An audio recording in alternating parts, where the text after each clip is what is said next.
Jadi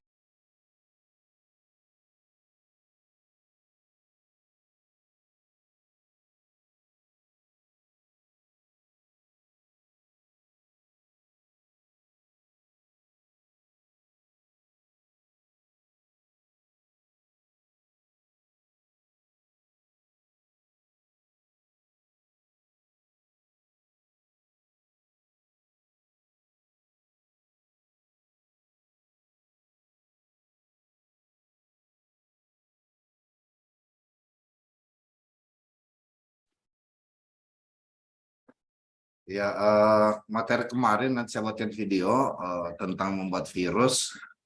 Tapi untuk hari ini karena saya berada juga di rumah, ya apa namanya, jaringan bagus ya. Kalau di kantor banyak penggunanya, jadi saya bisa mempraktikkan bagaimana kita melakukan forensik komputer untuk menilai ya. Jadi kita bisa melakukan forensik komputer untuk menilai apakah data yang disajikan di pengadilan, di penegakan hukum itu sama dari data, informasi, dokumen yang ada di fisik komputer.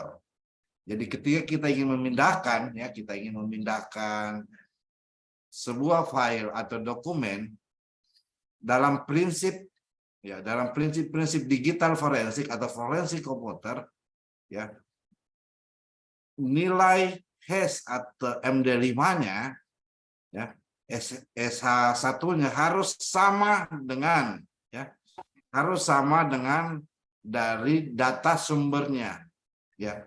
Makanya dalam postulat hukum pidana itu dikenal bahwa bukti harus lebih terang daripada cahaya. Jadi sama halnya ketika kita ingin membuktikan perkara, ya perkara tindak pidana kejahatan digital atau ITE. Itu yang sangat penting ya. Baik, saya share materinya. Jadi setiap bahan yang diambil oleh penyidik, pemeriksa itu tidak serta-merta menjadi nilai hukum yang benar kalau sumbernya dan berpindahnya menjadi kopi itu nilai hash-nya berbeda. Ya, nilai hash-nya berbeda. Jadi memang penting kita mengetahui nilai hash setiap data forensik yang dijadikan barang bukti ketika penegakan hukum digital forensik ataupun juga undang-undang ITE. Nanti kita simulasikan ya. Jadi dasar hukumnya yang kedua konsepsi akuisisi, ya imaging FTK dan simulasi akuisisi imaging FTK. Dasar hukumnya ya ISO 27001 Peraturan Kominfo nomor 5 tahun 2017. Nah, dalam buku forensik ya, jadi ada buku forensik yang dipakai para ahli forensik digital, ya ahli forensik dikenal 4 langkah proses mengambil bukti elektronik, ya tuh dikenal 4 langkah. Nanti kita simulasikan. Pertama asesmen. Jadi pemeriksa komputer forensik harus menilai bukti elektronik sepenuhnya dengan mematuhi ruang lingkup dan kasus yang untuk menentukan tindakan yang diambil. Artinya, apakah kita bisa menggunakan forensik, menggunakan tools otopsi atau tools FTK Imager? Kita lihat case-nya. Jika kasusnya itu ingin memindahkan dari tempat komputer sumber komputernya kepada di flash disk atau di dokumen atau di perangkat lainnya, maka pendekatan kita pakai FTK Imager. Jika kita ingin menarik semua data yang hilang, yang dihapus, baik di hard disk internal maupun di flash disk, itu langkah yang kita lakukan tetap FTK Imager, termasuk juga ya otopsi forensik komputer. Gitu. Jadi itu yang paling penting. Yang kedua adalah akuisisi. Ya, bukti asli harus diperoleh dengan cara melindungi dan mempertahankan integritasnya. Jadi bukti asli itu tidak boleh diganggu. Biarlah tetap berada di sebuah handphone kita, sebuah laptop kita, sebuah PC kita. Tidak boleh diganggu. Nah, cara memindahkan dengan cara tadi FTK Imager termasuk juga akusi, termasuk juga autopsi, gitu. Jadi media data asli ya hash menggunakan algoritma dalam 5. Yang ketiga adalah examination. Jadi eksaminasi ini kalau pembuktian digital forensik itu atau forensik komputer ini 4 ini yang menjadi apa namanya pedoman atau menjadi gaya seorang pemeriksa. Gitu. Makanya laporan dari digital forensik itu baik itu sifatnya dunia maya cyber atau apa namanya dalam bentuk fisik komputer kita itu harus jelas laporannya. Eksaminasi menganalisa bukti elektronik ya, jadi mengekstraksi dari lain. Yang ketiga adalah dokumentasi dan bagaimana cara kita komunikasi, cara kita mendokumentasi dan memberikan laporan. Ya, nah, tentu pada saat kita menggali semua informasi baik di dunia cyber maupun di dunia forensik fisik komputer ini, maka ya perlu dokumentasi sehingga dokumentasi itu ya tidak dituding sebagai mencari-cari atau merekayasa atau memodifikasi. Gitu. Jadi FTK Imager ini sebuah ya tools ya untuk mengakusisi file, directory, ya partisi ya partisi physical disk untuk keperluan forensik. Gitu. Jadi FTK Imager ini ada akusi fisikal, akusi logikal ya. Fisikal ini baik di hard disk ya, di apa namanya di flash ya, di flash disk. Akuisisi digital ini ya di partisi ya, di drive komputer ya, partisi ya partisi A, B, C dan seterusnya. Nah pilihan format filenya untuk mengakuisisi pakai RAW ya untuk format untuk analisis modern ya RAW atau SMART sistem Linux atau Advanced Forensic dan E01. Jadi itu penting ya.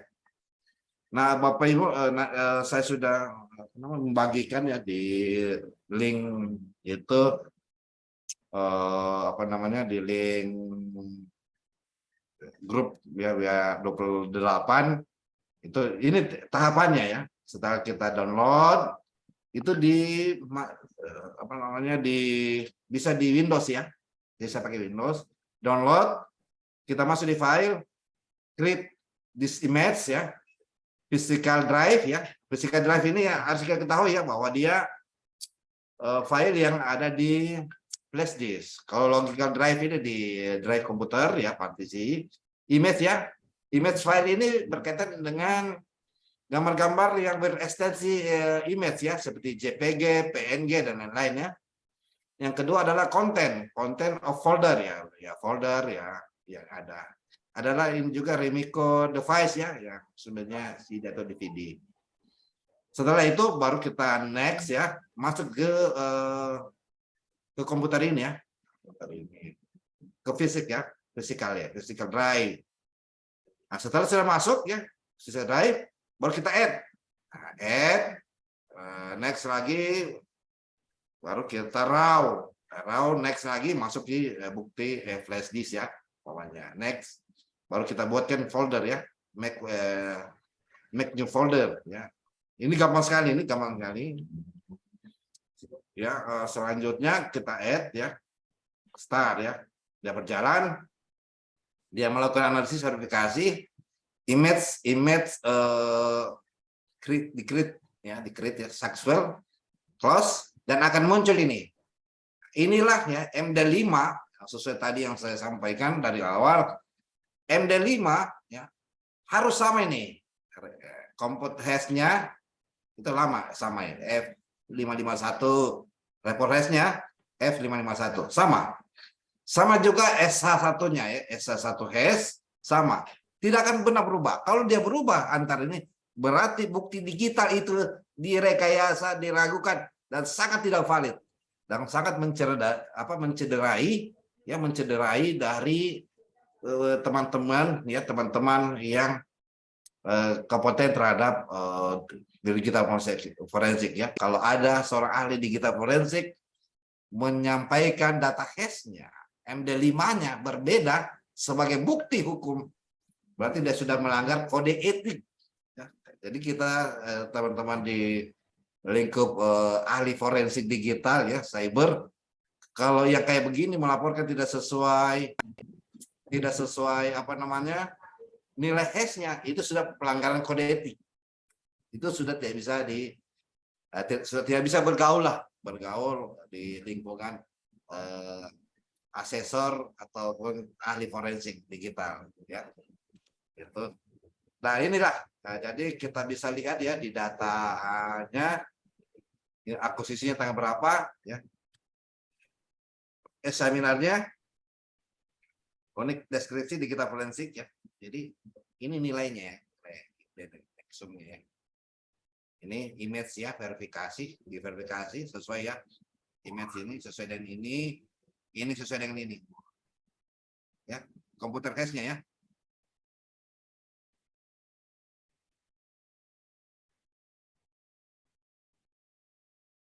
Jadi kita akan simulasi ya. Nah, ini ya harus match ini, harus statusnya dalam membuat laporan digital forensik ini statusnya harus sama ya. Ini umpamanya sector count ya, harus sama ini. Tidak boleh misalnya ya F552 tiba-tiba sini F551, nggak boleh.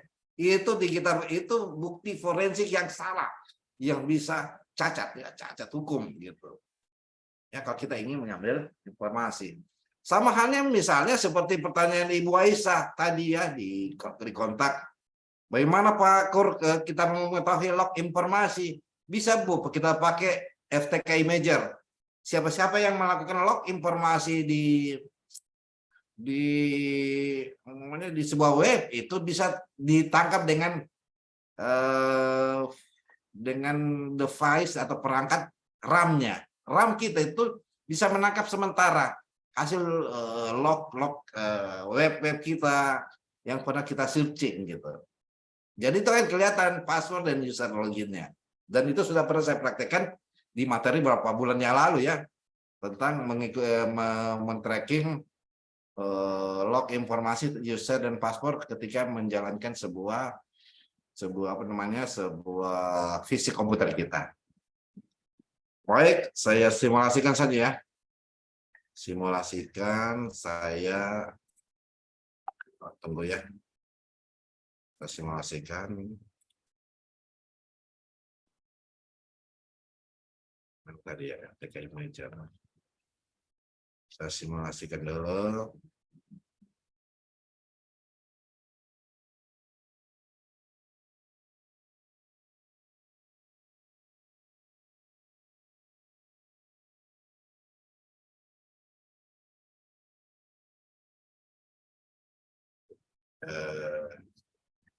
Oke. Ya,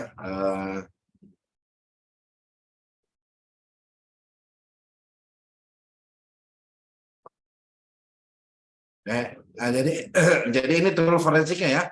Saya ambil dulu flash disk, saya masukkan di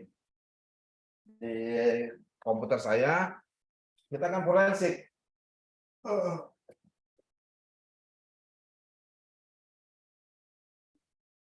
Ya. Ya sudah ya. Ini Kingston ya. Ini Kingston. Mungkin saya buka lagi ya bahwa saya sudah ya. Jadi ini Kingston ya. Ini Kingston. Kita akan lakukan forensik dokumen ya. Dokumen misalnya image ya. Image ini. Nah, kita paste ya. Paste ya, image 2. Ini lagi image ya. Kita paste di namanya di Kingston ya. Jadi dokumen ini yang kita ambil ini harus lebih sama ya.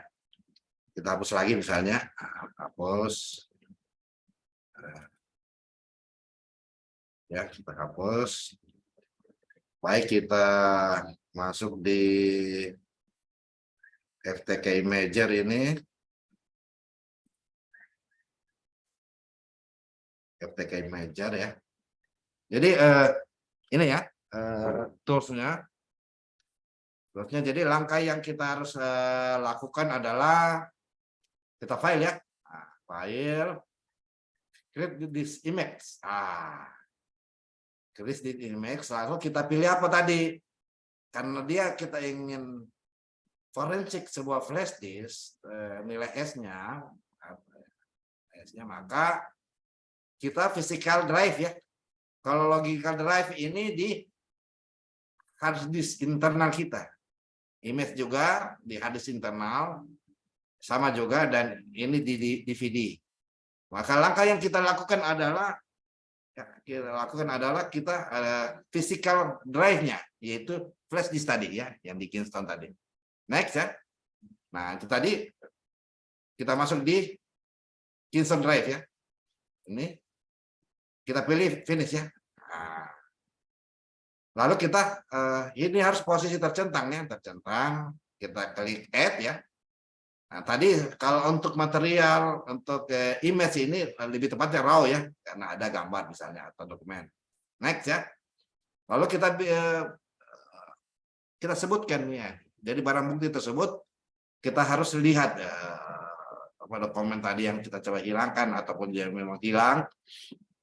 Kita ingin nilainya kembali, maka misalnya case number kasus 010 ya. Book evidence number 010A misalnya. Unik deskripsi kejahatan siber, kejahatan tipikor. Kan misalnya dia sembunyikan atau dihapus data tipikor misalnya. Eksaminar sebenarnya kurniawan lah. Ya. Notes tidak ada ya. Jadi misalnya si A untuk menyembunyikan kejahatan tipikornya itu menghapus data-data di komputer, di drive-nya maupun di flash-nya atau di hard disk eksternal, maka bisa kita tarik itu dan di otopsi bisa kita kembalikan. Jadi langkah yang untuk menemukan bukti forensik di sebuah komputer yang dihapus, baik itu di flash disk, di hard disk internal, di hard disk eksternal, adalah langkah itu kita kembalikan dulu nilai hash-nya. Ya. Begitu kita pindahkan di flash disk-nya untuk sebagai bukti, nilai hash-nya kita MD5-nya harus sama. Setelah itu bisa kita tarik, sekalipun dia hilangkan berkali-kali, kecuali dia celup di air atau dia buang di lumpur, ya maka tidak ada itu, tidak bisa ditemukan. Tapi kalau dia masih kita temukan barang bukti flash disk maupun fisik, maka kita bisa temukanlah kejahatan itu ya. Oke, next. Foldernya misalnya di foldernya kita pilih di mana ya? Kita folder dokumen ya, di folder dokumen atau di folder mana? Isi ya misalnya. Di D ya. Nah, di D bukan digital forensik tapi kejahatan tipikor ini. Digital tipikor ini, digital tipikor. Oke. Jadi itu ya. Jadi digital tipikor depannya next ya. Itu. Jadi file name-nya adalah tipikor ya, misalnya tipikor digital ya, tipikor digital ya. Lalu kita bisa misalnya image-nya ya 30.000 ya, misalnya 30.000 lah. Finish ya, finish. Maka kita lakukanlah forensik ya, forensik ini. Ya. dia akan melakukan proses ya, creating image ya, creating image ya. Oke.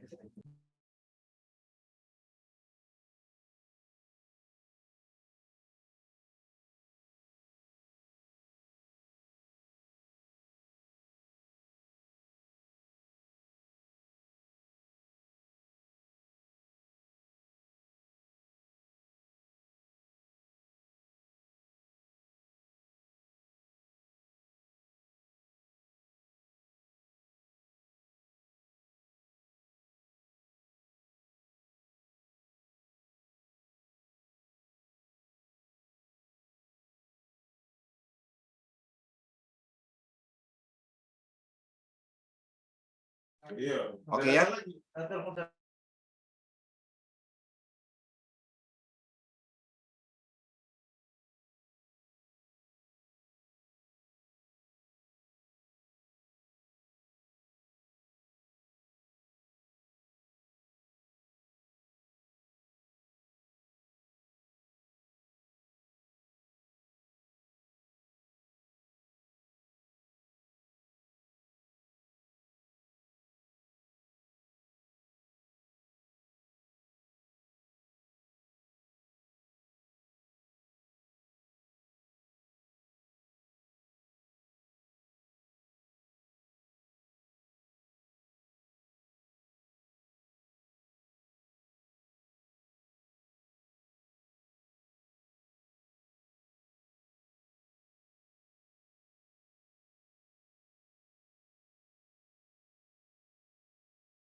Oke, sambil nunggu ya. Dia melakukan creating image ya.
Oke, yang saya menunggu ya, sedikit lagi ya, 3 menit lagi data forensik.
Ya, sambil menunggu ya.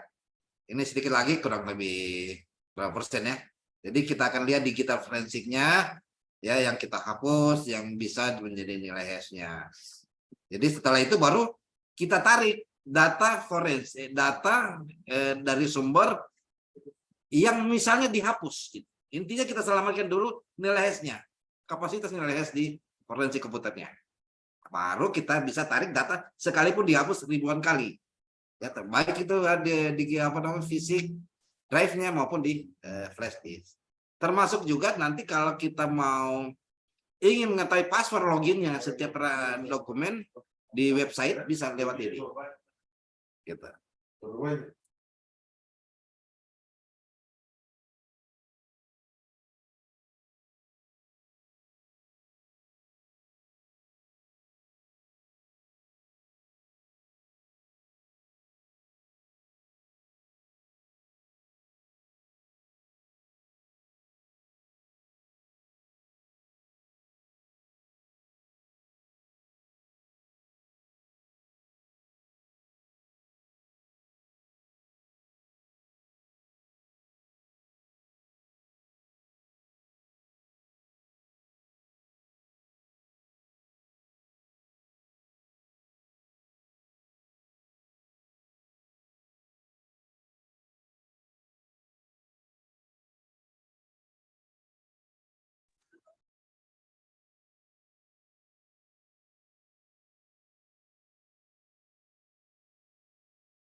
Oke, sambil menunggu ya.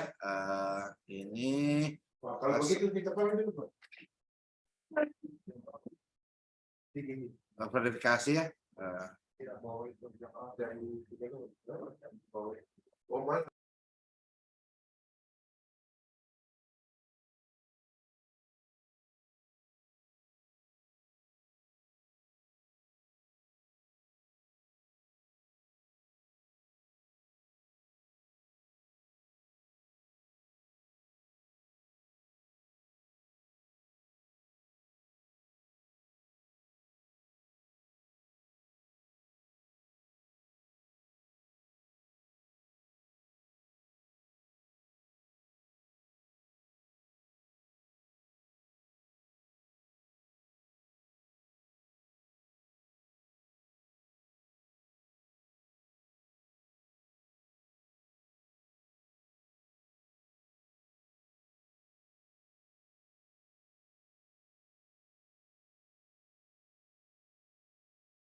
Oke ya, kelihatan bahwa ini ya, kelihatan nilai hash-nya ya. Saya buka, sudah muncul, saya bukakan nilai hash-nya. Di D tadi ya, digital tipikor ya.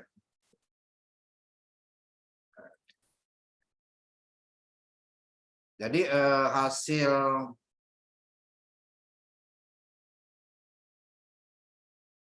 itu ya, hasil dari ini ya di Notepad ya. Jadi nilai hash-nya ini ya, digital tipikor ini ya sama ya, sama dengan ini. Ya, kalau dia berbeda maka ya digital ini bukan bukti ya, bukti. Sama, terverifikasi. MD5 Nexum ya, checksum, SH checksum ini ya, sama gitu. Terverifikasi. Ya. Jadi bukti yang kita ingin selamatkan itu, yang kita ingin pindahkan di sebuah flash lain untuk menjadi bukti hukum, bukti digital, itu sama. Selanjutnya bisa kita tarik menggunakan otopsi. Yang bukti atau dokumen yang hilang, ya dokumen yang hilang, yang disembunyikan, yang dihapus, baik itu di drive-nya ya, ini Kingston ini, ya ini habis itu yang skripsinya kejahatan tipikor ya, apa yang saya sebutkan tadi, akuisisi evidence, ini informasi digital tipikor dan lain-lain ya.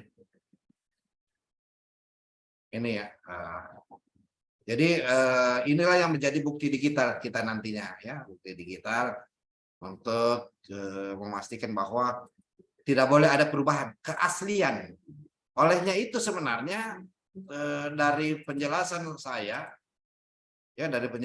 ya, screenshot itu bukan bukti digital ya. Kalau ada kejahatan semacam ya, kejahatan apa saja ya, screenshot itu bukan bukti digital, bukan bukti yang asli ya, bukti yang asli untuk kita pakai sebagai bukti hukum. Baik itu sebagai penegak hukum, termasuk juga pemeriksa, sebagai auditor kah, sebagai pemeriksa lain, pemeriksa forensik, itu tidak boleh. Itu sebuah pelanggaran kode etik. Kalau screenshot itu, karena nilai hash-nya yang saya sampaikan tadi, nilai hash-nya berbeda dengan nilai yang ada dan tidak akan terbaca ya, tidak akan terbaca di FTK Imager. Kalau bukti screenshot itu sebagai bukti digital. Demikian, saya serahkan kepada moderator.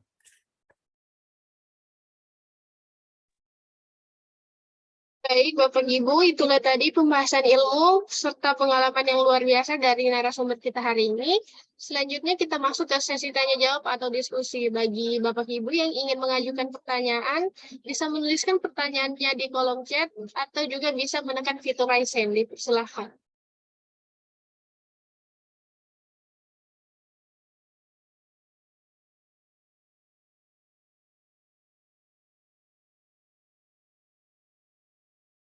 Jadi bagi Bapak Ibu yang ingin bertanya dipersilahkan. Ya, silakan tanya ya.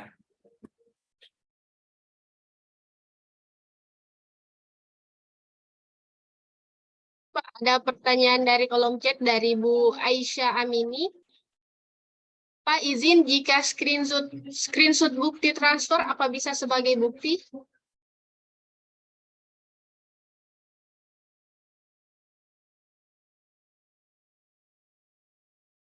Mohon dijawab, Pak.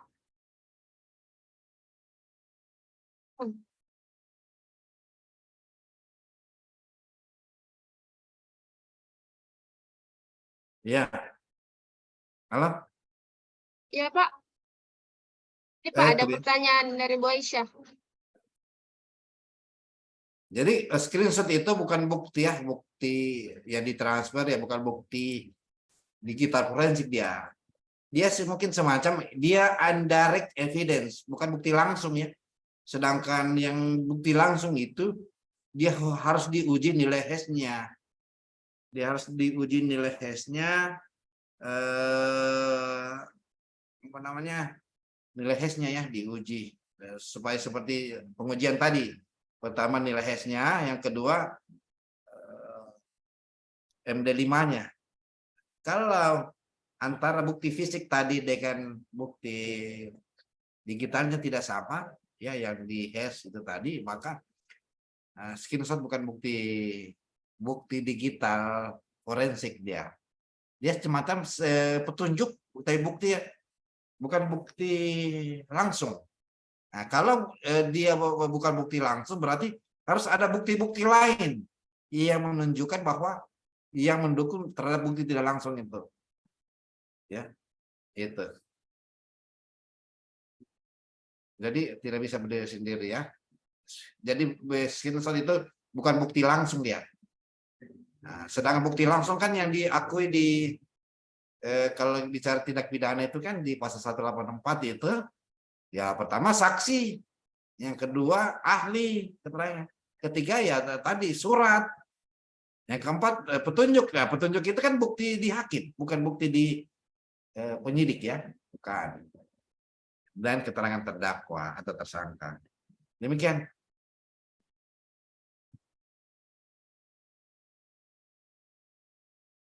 Baik, Bapak Ibu, mungkin masih ada yang ingin mengajukan pertanyaan, dipersilahkan.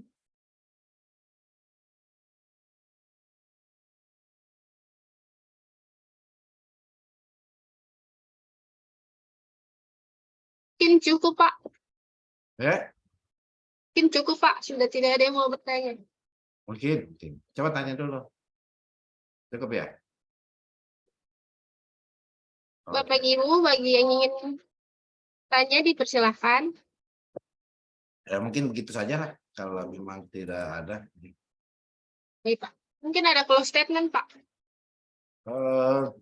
Closing statement tadi ya jelas bahwa toolsnya yang dipakai adalah tools FTK Imager ya. Ini tools ini bisa juga meng-screenshot semua percakapan kita di sebuah media. Misalnya saya menggunakan komputer saya ini. Jadi ketika saya mengunjungi sebuah domain ataupun juga website, itu FTK Manager ini bisa merekam, bisa kita tarik sebagai bukti bahwa kita telah atau si A ya, berinteraksi dengan web itu sendiri gitu. Jadi yang paling pasti FTK Imager ini sebagai bukti untuk mendudukan bahwa keaslian sebuah bukti forensik atau dokumen itu sendiri.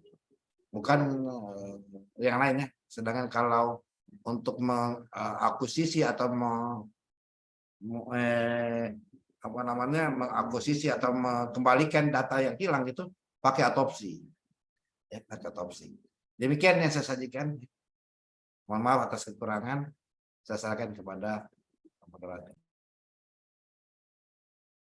Baik, Bapak Ibu sekalian, demikianlah rangkaian webinar pada siang hari ini. Saya ucapkan terima kasih kepada narasumber hari ini atas kesediaan waktunya. Saya juga ucapkan terima kasih untuk semua peserta yang sudah hadir. Semoga ilmu yang didapatkan bisa bermanfaat untuk Bapak Ibu sekalian. Pada akhir kata, saya selaku moderator pamit undur diri. Wassalamualaikum warahmatullahi wabarakatuh.